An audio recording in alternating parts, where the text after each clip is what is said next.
This channel does not promote any violent, harmful, or illegal activities. All content provided by this channel is meant for an educational purpose only. এটা নিয়ে আমার মনে হয় ব্যাপকভাবে স্থানীয় স্তরে ওখানে মেদিনীপুরে ভারতীয় জনতা পার্টি, ভারতীয় জনতা যুব মোর্চা বা অন্যান্য অনেকগুলি সংগঠন, রাজনৈতিক দল তাদের মতো করে বিক্ষোভ আন্দোলন গত 2-3 দিন ধরে করেছে। কিন্তু এর প্রতিবাদ হওয়া উচিত এবং আমি অত্যন্ত খুশি যে ডাক্তার বিশ্বপতি মুখার্জি এবং অ্যাডভোকেট কৌস্তব বাগচি তারা আজকে কলকাতা হাইকোর্টে জনস্বার্থের মামলা করেছেন, যাতে ড্রাগ কন্ট্রোলার এবং এনফোর্সমেন্ট ডাইরেক্টরেটকে এই মামলাতে করা হয় এবং যদি ড্রাগ কন্ট্রোলারের রিপোর্ট কোনো অ্যানামেলি থাকে, প্রমাণ হয় যে স্বাস্থ্য দপ্তর বা রাজ্য সরকারের ত্রুটি তো আছেই, তাহলে এটা সিবিআইকে হ্যান্ডওভার করার জন্য এবং লিভ গ্র্যান্টেড হয়েছে বলে আমি কৌস্তব বাগচির কাছ থেকে জেনেছি। বৃহস্পতিবার আছে। এর বাইরেও আরেকজন অ্যাডভোকেট মাননীয় আমাদের উনিও একটা নিয়েছেন, 2টো পিল হয়েছে, বৃহস্পতিবার আছে। তো যাই হোক, আমি আশাবাদী যে জনস্বার্থের এই বিষয়ে যে সবাই হস্তক্ষেপ করবেন, কারণ এটা একদম দিনের আলোর মতো পরিষ্কার এবং ডকুমেন্ট বলছে, কথা বলছে যে স্বাস্থ্য দপ্তরের এখান থেকেই এই মারাত্মক ক্ষমার অযোগ্য ত্রুটিটা হয়েছে। কর্ণাটক সরকার 13ই ডিসেম্বর লিখিতভাবে, যার ডকুমেন্ট আমার কাছেও আছে, আপনাদের কাছেও আছে, 13ই ডিসেম্বর পাঠিয়েছে এবং তারপরে আপনারা দেখেছেন যে রাজ্য সরকার একটা দায়সারা ফার্স্ট উইক অফ জানুয়ারি এই কোম্পানির স্যালাইন এবং অন্যান্য ওষুধের জন্য না বলেছিল, কিন্তু তারপরেও ইউজ করা হয়েছে এবং বেলা 12টা নাগাদ, আমি ব্যক্তি কেউ নয়, অ্যাজ এ এলওপি আমি এ বিষয়ে টুইট করা এক্স হ্যান্ডেলে দেওয়ার পরে 2:48 আবার হোয়াটসঅ্যাপ মেসেজ দিয়ে বলা হয়েছে যে এটাকে বন্ধ করো। সবগুলো সুপারকে, এমএসভিপিকে, সবাইকে বলেছে এবং রিটার্ন মেল এবং হোয়াটসঅ্যাপ নম্বর স্বাস্থ্য ভবন থেকে দিয়েছে। এখানে যে পাটে মমতা ব্যানার্জি স্বাস্থ্যমন্ত্রী তার ত্রুটি বা নারায়ণ স্বরূপ নিগমের ত্রুটি, সেটা হচ্ছে 1 নম্বর, এই স্যালাইন প্রকিউরমেন্ট সেন্ট্রালি করা হয় স্বাস্থ্য ভবন থেকে টেন্ডারের মাধ্যমে।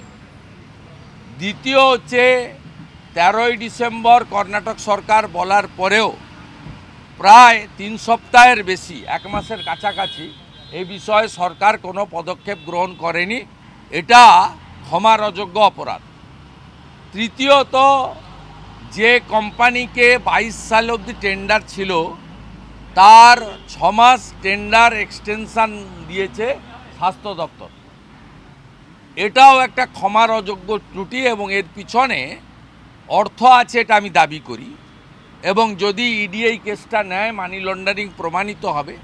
এবং সবচেয়ে যেটা, এদের যে কোম্পানির যে যতগুলো কোম্পানি আছে, মাল্টিপল নাম্বার অফ কোম্পানি, তাতে 2টো কোম্পানি জেনুইন, বাকি সমস্ত কোম্পানিগুলো ফলস।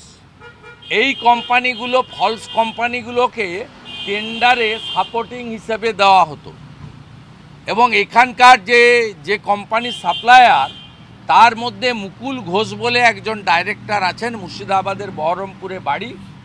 তিনি পলিটিক্যালি শাসক দলের ঘনিষ্ঠ।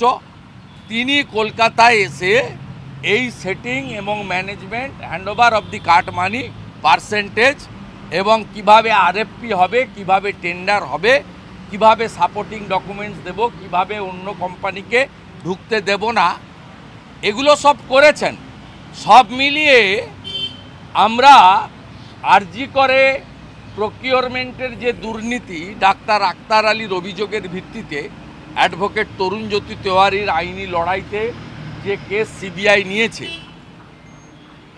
এই বিষয়টাও তার থেকেও অনেক বেশি, মানে করাপশানের প্রশ্নে, প্রকিউরমেন্টের প্রশ্নে, এবং এটা ক্ষমার অযোগ্য হয়েছে। আমি সেদিনও ডিমান্ড করেছিলাম as a leader of opposition আজকে আমার দুই কলিগ এমএলএকে সামনে রেখে আমি আবার ডিমান্ড করছি যে এই কেস এফআইআর হওয়া উচিত স্বাস্থ্যমন্ত্রী মমতা ব্যানার্জি এবং সচিব নারায়ণ স্বরূপ নিগমের উপরে